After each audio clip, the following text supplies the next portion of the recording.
Inze Kaseenene simulya. Kaseenene n'obwa Kaseenene bwe inze simulya. Mwana muwala Jacinta atukakasizza era n'atulaga taata w'omwana omutuufu. Oluvannyuma lwa Kaseenene abadde bbaawe okutandikanga okubeera nga yeegaana omwana buli wajja mu bantu.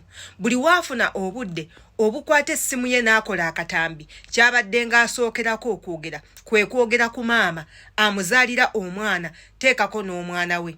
Era twabadde tuli awo Kaseenene n'avayo n'atugamba nti ye lwakusirika naye Jacinta amanyi taata w'omwana omutuufu.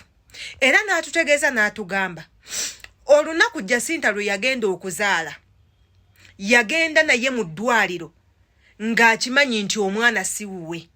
Era Jacinta n'azaala ne batuuka n'okugjayo omwana ne bakuzanga amazaalibwa g'omwana nga Kaseenene akimanyi omwana si wuwe, omwana ayina taata omulala. Kaseenene yavuddeyo n'atutegeeza nti mu ssimu y'omukazi abadde ng'alabangamu omusajja mukazi we gwayogera naye gwakakasa nti nno munnange omwana wo ali bulungi talina buzibu. Era n'atukakasa n'atugamba nti omwana ali mu mikono mituufu, mu ngalo ntuufu, obuyambi abufuna mu bulungi abufuna mu muntu omutuufu.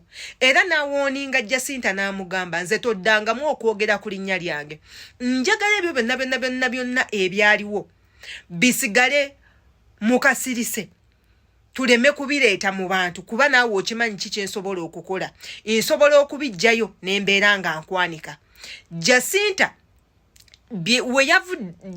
n'avaayo n'abeera nga akomya ku bigambo by'omusajja byali mu kwogera. N'avaayo n'amugamba nedda, sooka owulire kino, leka guno gubeere omulundi gwo ogusooka era ogusembayo okwogera ku mwana wange igwe gw'ogamba nti si wuwo. Yenze Sheila Adita, subscribinga ku channel yange eno okwate ku kade nga buli video yonna gye nkuteerayo ekutuukako bulungi nnyo. Commentinga tumanye endowooza yo ku butambinga bwe buti bwe tukuteerayo. Mbatumirako yonna gye musinziira okulaba obutambi bw'enkola. Era nga mbawa nnyo ekitiibwa mbeebaliza ddala. Era nga abali mu nsi ez'enjawulo mbatumirako nti mwebale kuwaayo budde wammwe ne mubeera nga mulaba obutambi bw'enteeka. Wabula temukoma okwo, musigale nga musubscribinga, mukwate ku kade video zonna zibatuukeko ate era mujje tuzoogereko, tukuba olukuŋŋaana olwaffe tuzoogereko tulabe ensobi weeva. Tuli mu maka ga Kaseenene leero we tusimbye obutebe. Yemboozi gye tugenda okwogerako, gye tugenda okunyumyako. Abakyala abalaba akatambi kano n'abaami abalaba akatambi kano mulowooza omusango gwani? Omusango gwa Kaseenene n'obwa Kaseenene bwe oba omusango gwa mwana muwala Jacinta? Twalaba omukwano gwa Jacinta ne Kaseenene nga gutandika. Ebbanga eriyiseeko emabega. Baneeno tebeerabye leero, baludde ebbanga nga beeraba, babadde mu mukwano omuyitirivu. Balina ebintu bye bakoze nga bo, babeeraze mu showbiz, betutte ku maato, bayagazisiza abantu abatali mu mukwano kugwa mu mukwano. Ffe tubadde tumanyi nti abo bannange baatuuka. Bibaddewo, bakoze obupatepate, bakoze buli kimu. Ne tugamba mwana muwala kubanga buli mwana muwala asaana okubaako n'omusajja amwagala, omusajja amulabirira. Era nga ffe tumanyi nti Jacinta yatuuka. Kumbe Jacinta gyali abeera mu maziga ng'akaaba buli ddakiika olw'akasajja okumumalako emirembe. Kyenjagadde ku Jacinta kwe kubeera omukyala omugumu, omukyala omusirifu, omukyala ateetyobodde, omukyala atavuddeeyo kwogera bya mu maka ge. Wabula n'asinga bbaawe amagezi, avaayo buli ddakiika n'ajja ng'atukaabirira, n'ayogera ensobi za mukyala we, n'ayogera ensobi z'omwana we, baani abeebaka ku mukyala we, bamwebakako ddi n'ebintu ebirala. Kyokka jjukira ye musajja y'omu abadde nga yeebaka n'abakazi ng'abeebakirako mu nnyumba ya mukazi we. Ye musajja y'omu ayenda ku bakazi n'abuulirako mikwano gye. Ye musajja y'omu agabana abakazi ne mikwano gye.